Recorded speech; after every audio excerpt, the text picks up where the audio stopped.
মন এত দুষ্ট,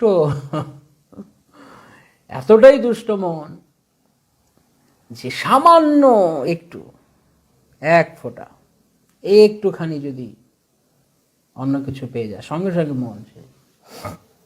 আর ইন্দ্রিয়গুলো হচ্ছে মনের অ্যাসিস্ট্যান্ট, মনের অ্যাসিস্ট্যান্ট।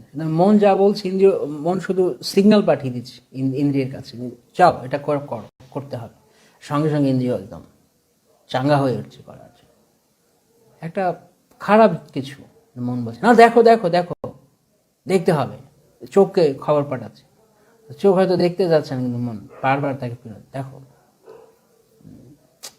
যাব, ওখানে এত ভিড়ভাট্টা আছে লোকের, যাব।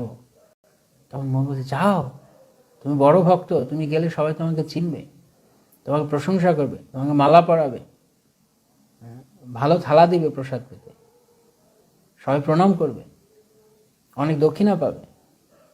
মন একের পর এক গল্প সাজাচ্ছে, আর তখন পা নিষ্পিস করছে যাওয়ার জন্য।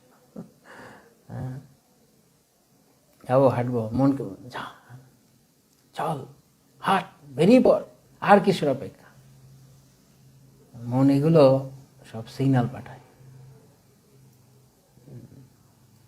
বাংলা একটা কথা বলে যে একে তো উলারি বুড়ি, তার উপর ঢোলের বাড়ি, এমনিতেই দুষ্ট, স্বভাব দুষ্ট, তার উপর আরো দুষ্টু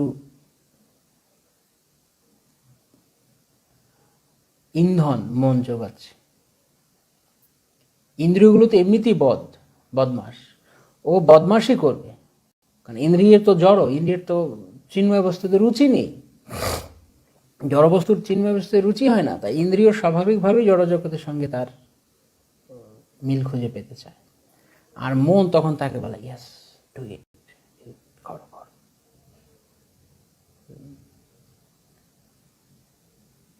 তো সেজন্য মনকে বলা হচ্ছে ইন্দ্রিয়ের রাজা। সমস্ত ইন্দ্রিয়ের মধ্যে একাদশ ইন্দ্রিয় মন সবচেয়ে পাওয়ারফুল। ইন্দ্রিয়গুলো হচ্ছে ঘোড়ার মতো, আসলে প্রপদ উদাহরণ দিয়েছেন, ঘোড়া রয়েছে, আর মন হচ্ছে তার চালক। তো চালক যদি মন বা চালক যদি বুদ্ধি হচ্ছে চালক, মন হচ্ছে লাগাম, স্টিয়ারিং। ধরুন গাড়ির স্টিয়ারিং, গাড়ি যেমন চাকা রয়েছে, 4টে চাকা রয়েছে, আর ড্রাইভার বসে রয়েছে, স্টিয়ারিং ধরে আছে। অথবা প্রভুপাদ যেমন উদাহরণ দিয়েছে 5টা ঘোড়া, 5টা ইন্দ্রিয়। এখন লাগাম যদি কন্ট্রোলের বাইরে চলে যায়, তাহলে ঘোড়াগুলো কি করবে? 5টা ঘোড়া তো, কারণ এক একটা ঘোড়ার তো রুচি এক এক রকম, এক একটা ইন্দ্রিয়ের রুচি তো এক এক রকম, সব ইন্দ্রিয় তো একরকম না, একদিকে যাবে না। চোখ কিছু দেখতে চাইছে, জিভ কিছু খেতে চাইছে, কান কিছু শুনতে চাইছে, নাক কিছু ঘ্রাণ নিতে চাইছে, ত্বক কিছু স্পর্শ করতে চাইছে। তখন এই মন বা স্টিয়ারিং বা লাগাম এই চঞ্চল হয়ে পড়বে, কি করবে?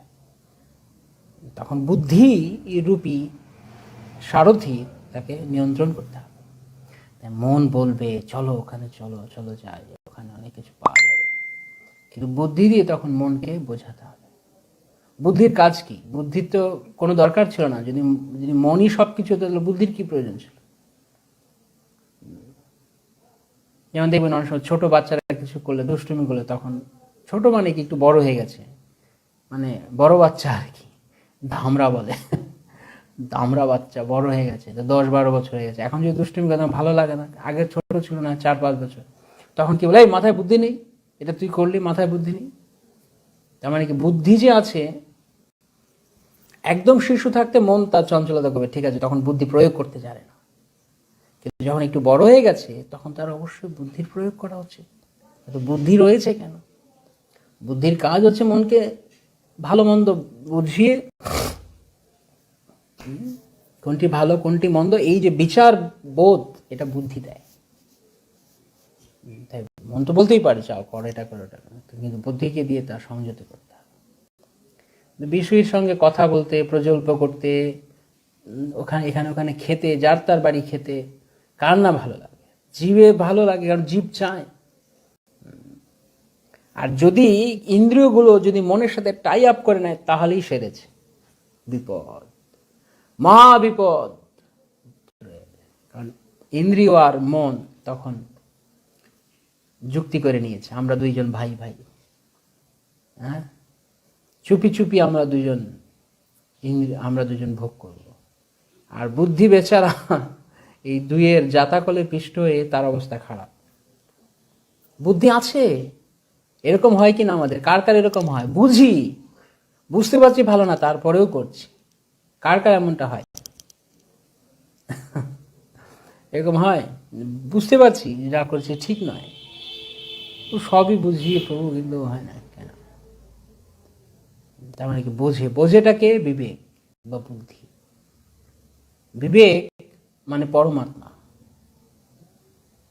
পরমাত্মা কখনই উল্টো পাল্টা বলবে না, পরমাত্মা সঠিক কথা বলবে বিবেকের মাধ্যমে। কনসায়েন্স বলে, কনসায়েন্স মানে বিচার বোধ জ্ঞান। তো কোনটি ভালো কোনটি মন্দ বুঝতে হবে। বিবেক বলছে করো না, খারাপ। বুদ্ধির চেয়েও আরো হায়ার বলা যায়, হ্যাঁ অবশ্যই হায়ার, বুদ্ধির চেয়েও পড়ে। অনেক সময় বুদ্ধি যদি উল্টো পাল্টা হয়, তো বিবেক কাজ করতে পারে। আমার হয় সচিপুত্র প্রভু, হ্যাঁ বুঝি, কিন্তু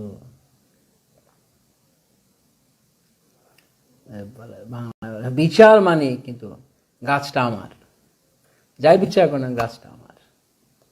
অর্থাৎ ভালো মন্দ দেখতে পাচ্ছি, কিন্তু মন যা বলছে তা করবই আমি, তা আমি করবই। দুষ্ট, অত্যন্ত দুষ্ট। সেজন্য মন মলিন হইলে নহে কৃষ্ণের স্মরণ, খুব গুরুত্বপূর্ণ। মনকে ট্রেইন আপ করা সবচাইতে কঠিন কাজ। সে কথা তো ভগবদ্গীতা আপনারা পড়েছেন, অর্জুন বলছেন আমি বায়ুকে পর্যন্ত কন্ট্রোল করতে পারবো হয়তো কোনো বানের দ্বারা, এত পাওয়ারফুল, কিন্তু মন পারবে না। প্রতি মুহূর্তে এখানে বসে আছি, কথা শুনছি, হঠাৎ করে কথার মাঝখানে, এই যখন আমি একটু আগে সেই ঘোড়ার উদাহরণ দিচ্ছি, তখন তো কারো কারো হয়তো চিন্তা করতে করতে ঘোড়ার দিকে মন চলে গেছে। ওই যে একটা ঘোড়া দেখেছিলাম একটা নাটকে, সিনেমায়, কোথাও কারো হয়েছে এরকম? বি অনেস্ট, যদি কারো হয়ে থাকে, ঘোড়ার কথা চিন্তা করতে বা গাড়ির স্টিয়ারিং কথা চিন্তা করতে, একটা গাড়ির চোখের সামনে ভেসে উঠেছে। তারপর সেই গাড়ি ভাসতে ভাসতে কি হলো, গাড়ির স্টিয়ারিং, ওই যে গাড়ি, হ্যাঁ ওই যে ওই দিন উঠেছিলাম, তারপর ওই যে ওই গাড়িতে করে ও অমুক জায়গায় গেলাম, আস্তে আস্তে হয়তো কথা চলছে, কিন্তু মন চলে গেছে কত দূরে কে জানে, হয়তো দীঘার সমুদ্র সৈকত চলে গেছে মন, গাড়ি স্টিয়ারিং ভাবতে ভাবতে। এরকম মনে আছে একদিন আমরা উদাহরণ দিচ্ছিলাম মায়াপুরের রাধা মাধব বিগ্রহ, এক ভক্ত। এটা আমি আমাদের একদিন ফেসবুকে ক্লাসে বলছিলাম, আর একদিন আমাদের মায়াপুর স্ট্রিটের একটা ক্লাসে আমি বলছিলাম স্টুডেন্টদের, মন দেখুন কিভাবে কাজ করে। আপনি মায়াপুর মন্দিরে গিয়েছেন, হ্যাঁ, তো রাধা মাধবকে দর্শন করছেন, তো এখন দুজন ভক্ত বা দুজন ব্যক্তি তারা কথা বলতে তো কি অপূর্ব বিগ্রহ রাধা গোবিন্দ, রাধা মাধব। তাদের চরণ দর্শন করে পরম আনন্দ লাভ হলো। ভগবানের জানুদেশ, ভগবানের কোমর, ভগবানের উদর নাভি, প্রশস্ত বক্ষ, ভগবানের দীর্ঘ বাহু, অবশেষ তার মুখমণ্ডল দর্শন করতে করতে, রাধা মাধবের রূপ সৌন্দর্য দর্শন করতে করতে ভক্তরা হঠাৎ করে তারা ওখানে দাঁড়িয়ে আলাপ করছে, আরে টিউভিপি হচ্ছে বড় মন্দির, এই বড় মন্দির হলে তো বিগ্রহ ওখানে চলে যাবে না প্রভু। একজন ভক্ত প্রভু ওখানে চলে যাবে না বিগ্রহ? যে হ্যাঁ, তখন তো এইখানে তো থাকবে না। প্রভু এত বড় বিগ্রহ কিভাবে নিয়ে যাবে? অনেক বড় বিগ্রহ কিভাবে নিয়ে যাবে এত বড় বিগ্রহ? এটা কিন্তু একটা চিন্তার বিষয়। কারণ টিউভিপি মন্দির অনেক উঁচু, প্রায় 3 তলার মতো প্রায় হাইট, এখন যা দেখা যাচ্ছে 3 তলার হাইট। আমাদের যেখানে অফিস এটা 2 তলার হাইট, তার চেয়ে আরো 1 তলার উপরে হচ্ছে, প্রায় 3 তলার হাইট। তো 3 তলার উপরে এই বিগ্রহ পঞ্চতত্ত্ব রাধা মাধব কিভাবে ওঠাবে? তো মানুষের সহজে তো ওজন রয়েছে, নিয়ে যাওয়া কঠিন ব্যাপার। তখন কি লাগবে নিয়ে যেতে? ক্রেন লাগবে হয়তো। ক্রেন কোথা থেকে এই বিগ্রহ নেওয়ার জন্য আবার ক্রেন পাবে কোত্থেকে? কোন কোম্পানি, যে অনেক কোম্পানি কাজ করছে টিওভিপিতে, হয়তো তাদের কারো ক্রেন আনবে। আর ক্রেনটাও সেটা পরিষ্কার করতে হবে না, সে তো ইউজ করা ক্রেন হয়তো একটু ধুয়ে নিতে হবে ভালো করে গঙ্গা জল আচমন দিয়ে পবিত্র করে, তারপর সেখানে বিগ্রহগুলোকে মোড়াতে হবে কিছু দিয়ে, সরাসরিভাবে তো হয়তো বিগ্রহ নিয়ে যাবেন, জানে না হয়তো, জানি না কি হবে, কিন্তু গেস করছে, আইডিয়া করছে হয়তো ক্রেনে করে নিয়ে যেতে হবে, এছাড়া আর কিভাবে নেবে। ক্রেনে করে রাধা মাধব পঞ্চরত্নকে তুলবে, তারপর সেই ক্রেন যাবে টিওভিপির উপর উঠবে। এমনিতে মন্দিরে নিয়ে যে রাখবে, সেখানে যেই পথ দিয়ে বিগ্রহ উঠবে সেই রোডটা স্ট্রং আছে কিনা সেটা দেখতে হবে না, সলিড হয়েছে কিনা। হয়তো দেখা গেল এত ভারী বিগ্রহ নিয়ে যেতে যেতে কোনো কারণে একটা না সেরকম কোনো সম্ভাবনা নেই, ওরকম ভয় পাওয়ার কোনো কারণ নেই। দারুণ এই সমস্ত সলিড জিনিস দিয়ে তৈরি করা হয়েছে টিওভিপি, একদম ফার্স্ট ক্লাস রড সিমেন্ট যা কিছু সবচেয়ে ফার্স্ট ক্লাস জিনিস দিয়ে বানানো হয়েছিল। প্রভুপাদের এটা স্বপ্ন, প্রভুপাদ চেয়েছিলেন সারা জগৎ জুড়ে যেন কৃষ্ণ ভক্তি প্রচার হয়, আর তার জন্য এই টিওভিপি মন্দির।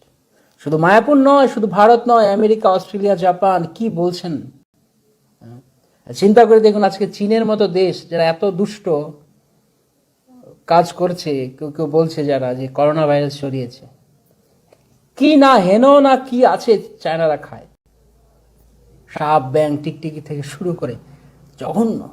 আমার একটা বন্ধু ছিল, সে ওখানে চায়নাতে ছিল, অনেক মানে খাদ্যাভাস শুনলে ব্যাংকে পচিয়ে গলিয়ে বিচ্ছিরি করে খাবে, সাপ খোপ একদম সরাসরি খেতে থাকে, এত বাজে। মানে হেন কিছু নেই ওরা খায় না,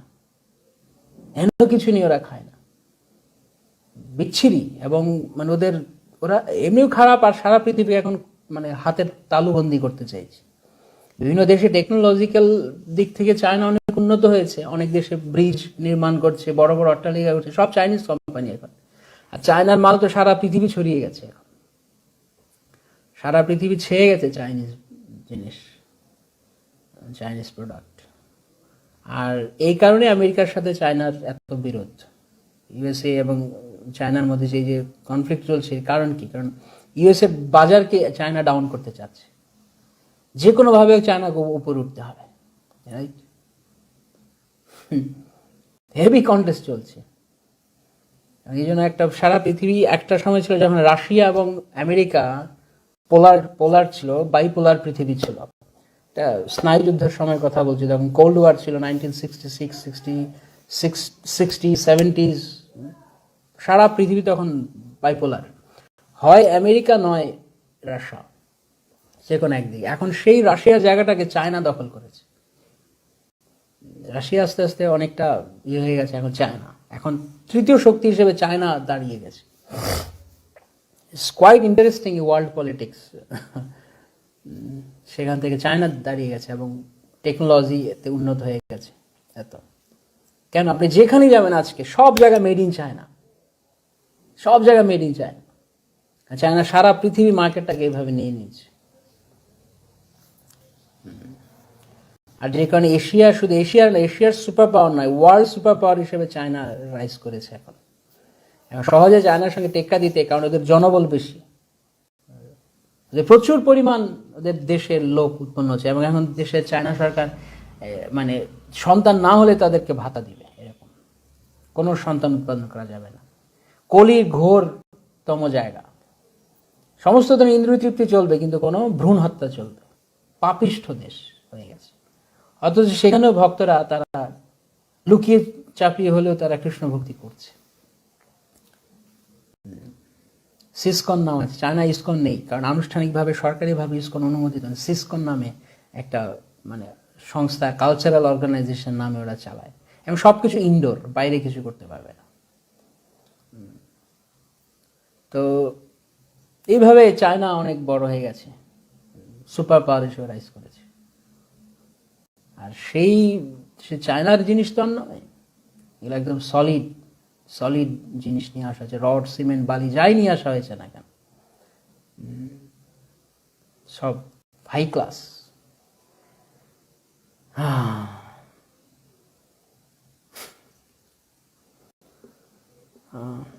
যারা যারা গত 5 মিনিটে ক্লাস শুনতে ঢুকেছেন তারা ভাবছেন কি রঘুনাথ দাস গোস্বামীর কথা হচ্ছে না আমেরিকার চায়নার কথা বলছে এখানে, ওয়ার্ল্ড সুপার পাওয়ার কে হবে তা নিয়ে চমকে যাচ্ছেন কি টাইটেল লেখা রঘুনাথ দাস গোস্বামীর কথা, আর এখানে আমেরিকা চায়নার গল্প হচ্ছে।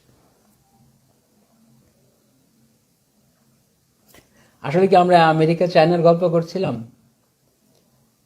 পলিটিক্যাল সেটার।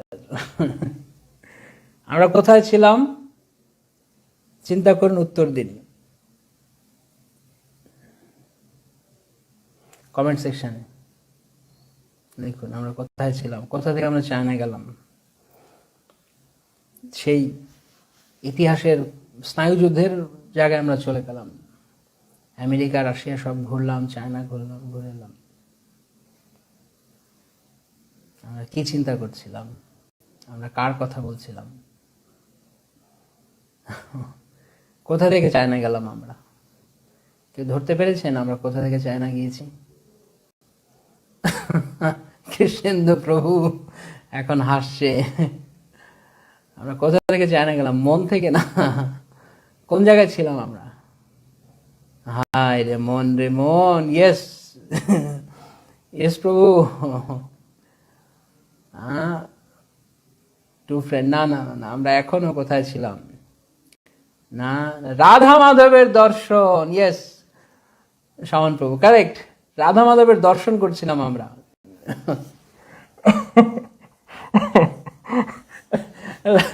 রাধা মাধবের চরণ দর্শন করছিলাম। রাধা মাধবের সৌন্দর্য দর্শন করতে করতে আমরা কোথায় গিয়ে ঠেকেছি দেখুন। আমরা এখন ওয়ার্ল্ড পলিটিক্সে ঢুকে গেছি, চায়না, ইউএসএ, রাশিয়ায় সব ঘুরে এলাম। এবং রাধা মাধব, আসলে আমি রাধা মাধব দর্শন করছিলাম। রাধা মাধব দর্শন করতে করতে রাধা মাধব কিভাবে টিওভিপিতে যাবে সে চিন্তা করছি। টিওভিপি থেকে ক্রেন, ক্রেন থেকে যেই রড দিয়ে যাবে, যে রোড দিয়ে যাবে সেই রোড কতটা সলিড সে কথা চিন্তা করতে করতে, মাল ম্যাটেরিয়ালস কেমন আসছে কোন কোন কোম্পানির সে চিন্তা করতে করতে আমরা চলে গেছি চায়না। চায়না থেকে আমরা চায়নার ভ্রূণহত্যা, চায়নার জনবল, চায়নার মানুষের খাদ্যাভ্যাস, সারা বিশ্ব কিভাবে চায়না কিভাবে সারা বিশ্বকে কবজা করছে, হাতের মুঠো নিয়ে আসছে, সে কথা আমরা আলোচনা হয়ে গেল। তারপরে আমরা আমেরিকা গেলাম, তারপরে 1960-70-এর দশকে সেই স্নায়ুযুদ্ধের কথা আমরা শুনলাম, রাশিয়ার কথা শুনলাম। দেখো, কিছু ধরতে পারছেন আমি কি বলতে চাইছি? কারা কারা বুঝতে পারছেন আমি কি বলতে চাচ্ছি? মন কি জিনিস, মন কি বস্তু।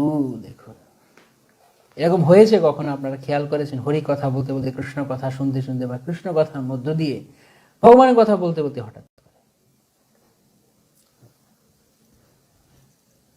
একটা খুব ফ্রিকুয়েন্ট, আজকালকার দিনে খুব অহরহ ঘটে একটা ব্যাপার। চঞ্চল মন, দুই ভক্ত হয়তো ফোনে দেখছে কিছু। প্রভু দেখেন তো আমারটাতে এই গুরুমাজের অ্যাপটা ডাউনলোড হচ্ছে না কেন? জয়পতাকা স্বামী অ্যাপ বা হোয়াট এভার অ্যাপটা ডাউনলোড হচ্ছে না। প্রভুপাদের কীর্তনটা শুনতে চাইলাম, প্রভুপাদ কীর্তন অ্যাপটা ডাউনলোড হচ্ছে না কেন? দেখি দেখি আপনার ফোনটা, দেখি আপনার শেয়ার ইট আছে বা জেন্ডার কি বলে এরকম কিছু অ্যাপ, ফাইল ট্রান্সফার অ্যাপ। না না, শেয়ার ইট চাইনিজ কোম্পানি গুলো থাকে নাকি এখন? আর তখন কোথায় চাইনিজ কোম্পানি? আর বলবেন না, চায়না দেশটা শেষ করে দিল একেবারে, করোনা ভাইরাসটা ছড়িয়ে একদম কি করে দিচ্ছে। আরে না না, এটা এখনো প্রুফ হয়নি, এটা আদৌ চায়না ছড়িয়েছে না কে ছড়িয়েছে এখনো কোনো প্রুফ হয়নি। অন্য কেউ হতে পারে, আমেরিকারও চাল হতে পারে, আমেরিকা চায়নাকে ফাঁসানোর জন্য করতে পারে। আপনি তো দেখছি ভাই আমেরিকার দালাল, আমেরিকার দালালি করছেন। আরে না, আমেরিকার কি দালালি? আমেরিকা দালালি করে ভারতের সাথে আমেরিকার যে একটা রাজনৈতিক সম্পর্ক, একটা কূটনৈতিক সম্পর্ক রয়েছে খুব ভালো।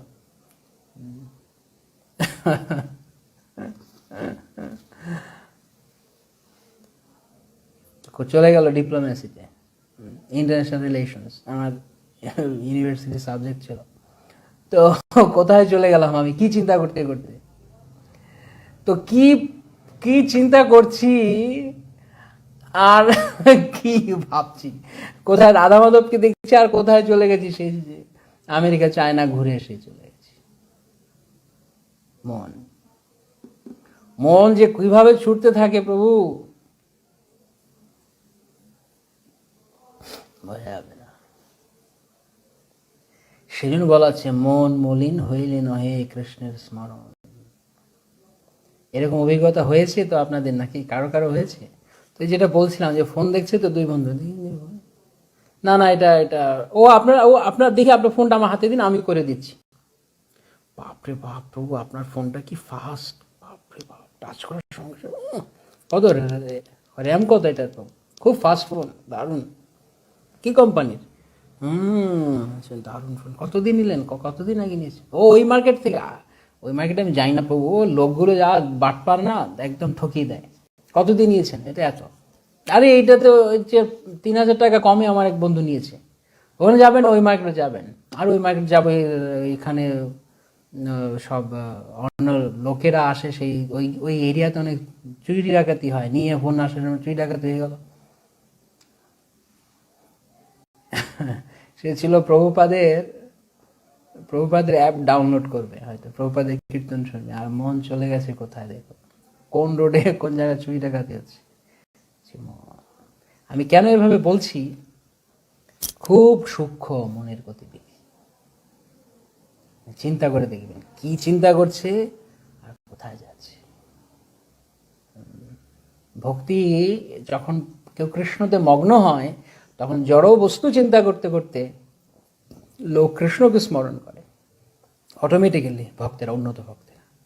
আর যারা বিষয়ী লোক, তারা কৃষ্ণ চিন্তা করতে গিয়ে বিষয় চিন্তা করে। আমার মতো দুর্দশা। আমি আশা করি কারোই দুর্দশা না হোক। কৃষ্ণ চিন্তা করছে কিন্তু মন চলে গেছে অন্যদিকে।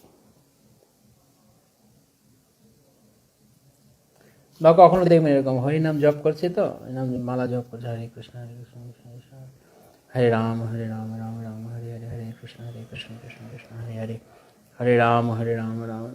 ও কোমরটা খুব ব্যথা করছে,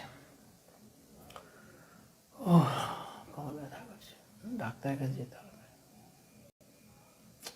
ভালো অর্থোপেডিক কে আছে, ডাক্তার দেখাতে হবে। বা নার্ভের প্রবলেম কিনা, ডাইরেক্টরিটা একটু বের করি, নোটবুকটা। হরে কৃষ্ণ কৃষ্ণ হরে রাম রাম রাম, হরে কৃষ্ণ কৃষ্ণ কৃষ্ণ হরে রাম রাম। এই তো পাওয়া গেছে, একটু ভালো ডাক্তার নাম্বার পাওয়া গেছে কলকাতায়। হরে কৃষ্ণ কৃষ্ণ কৃষ্ণ হরে রাম। এই ডাক্তারগুলো যা এসব কি লিখে রেখেছে, এটা ফোন নাম্বার কাজ করে না, কল করছেন ভ্যালিড নাম্বার।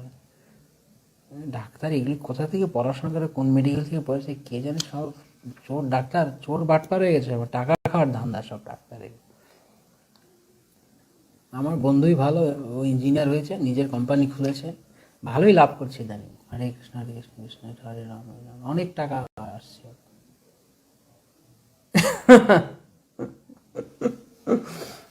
বুঝতে পারছেন অবস্থা?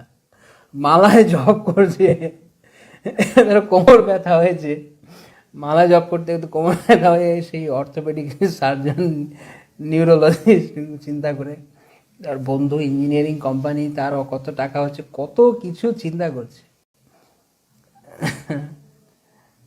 কি অবস্থা মন, মন যে কোথায় যাবে ঠিক নেই। সেই মনকে যারা মুনি ঋষি, তারা বাধ্যে চেষ্টা করছেন, বিশ্বামিত্র মুনির মতো বহু বছর, 60,000 বছর ধ্যান।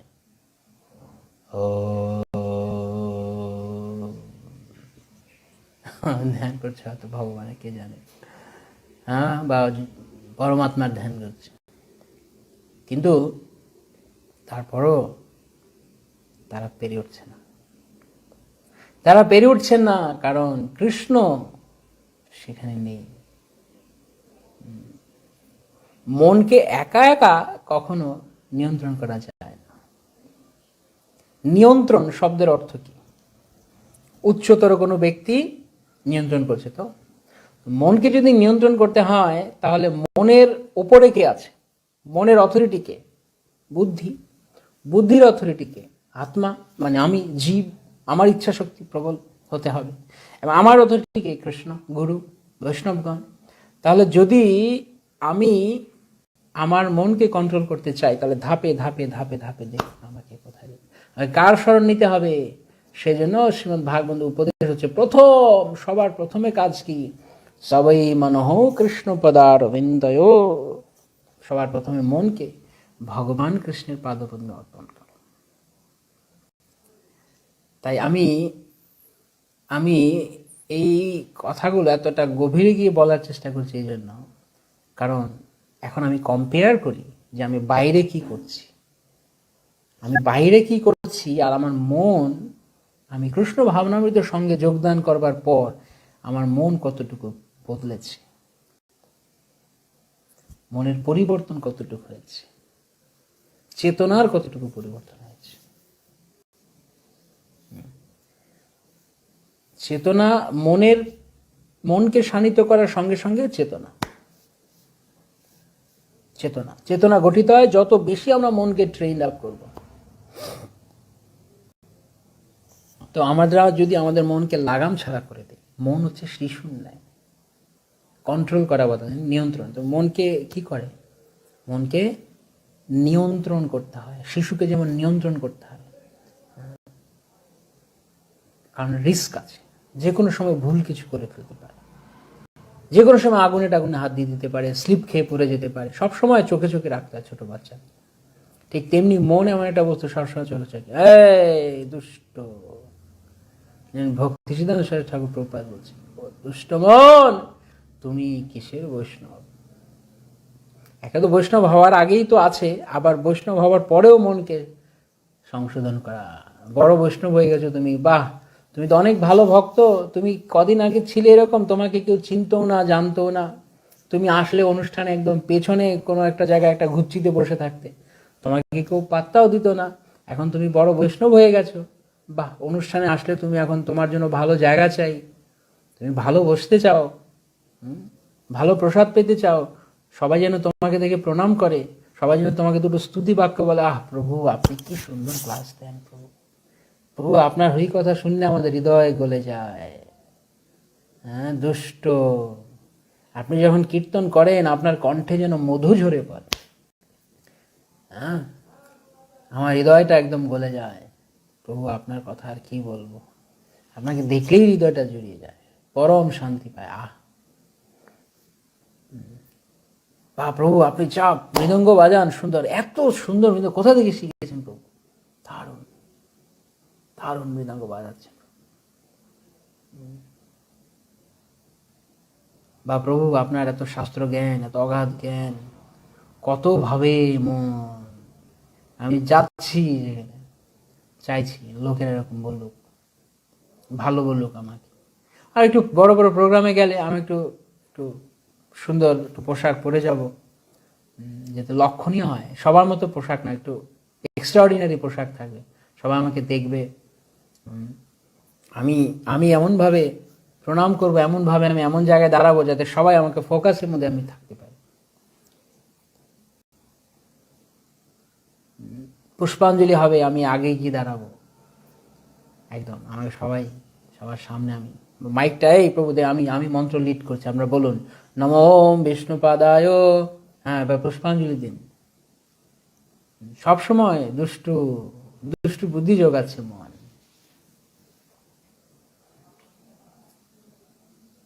আর যদি কেউ প্রশংসা করলো না, যদি কেউ আমাকে বললো না, প্রভু আপনি কি সুন্দর জপ করেন, আপনার জপের যখন করেন, আপনার জপের আওয়াজ শুনলে, হরে কৃষ্ণ মহামন্ত্র যে আপনি মন বলেন, কি হৃদয়ে আনন্দ লাগে প্রভু। আপনার সাথে বসে জপ করতে পারলে আমাদের জীবনটা ধন্য, ধুমালা জপ করতে। আপনার ভিজিটিং কার্ড আছে? সেদিন একজন এসেছে, আপনার ভিজিটিং কার্ড আছে? আমি বললাম যে না, আমি এমন কেউ নই আমার ভিজিটিং কার্ড লাগে। এটা একটা কথা হলো, আপনি একটা এত বিখ্যাত লোক, আপনার একটা সবাই লাগে ভিজিটিং কার্ড নেই আপনার, দেখে অবস্থা। দুষ্ট, সে আমাকে বলছে আমি নাকি ফেমাস। কিসের ফেমাস? কচু। কিন্তু আমাকে সে বোঝাচ্ছে আমি ফেমাস। আমি তো জানি আমি ফেমাস না নটোরিয়াস। তো একটা ভিজিটিং কার্ড আছে আমার। আর যখন ভিজিটিং কার্ড থাকবে, ও আপনি আমার সাথে কন্ট্যাক্ট করবেন, হ্যাঁ এই তো নিন আমার কার্ড, আমাকে এই নাম্বারে ফোন করবেন। এগুলো সূক্ষ্ম ব্যাপার। কি বলতে চাইছি বুঝতে পারছেন? কারা কারা ধরতে পারছেন? আমাদের গভীরে গিয়ে চিন্তা করতে হবে মন কোথায়। আমরা তো শুধু মনে করি ও 4টি নিয়ম পালন করলাম, 16 মালা জপ করলাম, বাস কেল্লা ফতে, আমি যুদ্ধ জিতে গেছি, আলেকজান্ডার দি গ্রেট। এত সহজ নয় ভগবানকে পাওয়া। মহাপ্রভু গুন্ডিচা মার্জন করে দেখিয়েছেন। হৃদয়ের ধুল পরিমাণ, সামান্য সূক্ষ্মতম পরিমাণ বাসনা কৃষ্ণ কৃষ্ণ রাজ্যের, ভগবত রাজ্যের দরজা উন্মোচিত করবে না। অনেক দীর্ঘ পথ রয়েছে আমাদের। আমরা সবাই এই রোগের রোগী। আমি বলছি মানে আমি সব থেকে মুক্ত নই, আমি নিজেই রোগের রোগী। অনেক দূর যেতে হবে, তাই প্রচন্ড সাধনা করতে হবে। মনকে আমরা কিভাবে কৃষ্ণ ভাবনাময় করতে পারি? কত ধরনের প্রলোভন আসবে। স্পটলাইটে আসো তুমি, স্পটলাইটে আসো, কিন্তু অনেক এই সমস্ত ব্যাপার রয়েছে। তো এগুলো হয় কোত্থেকে? সব মন দুষ্ট মন এগুলি করছে। তাই মনকে মলিন হতে দেওয়া যাবে না। মন মলিন হইলে নহে কৃষ্ণের স্মরণ।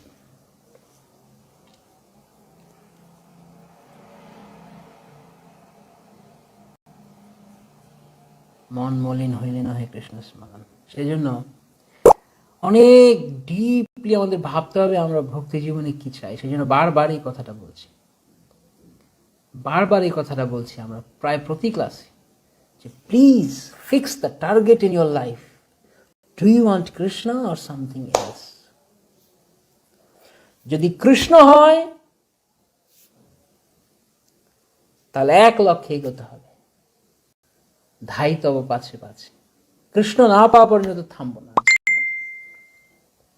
আর কোনো দিক। কারণ কৃষ্ণ হচ্ছেন এমন বস্তু, কৃষ্ণ হচ্ছেন এমন একজন ব্যক্তি, এমন একটি বিষয় যে অন্য কোনো কিছু চাইলে কৃষ্ণ আপনা আপনি চলে যাবেন। দুটো একসঙ্গে হয় না, এর আগেও বলেছি।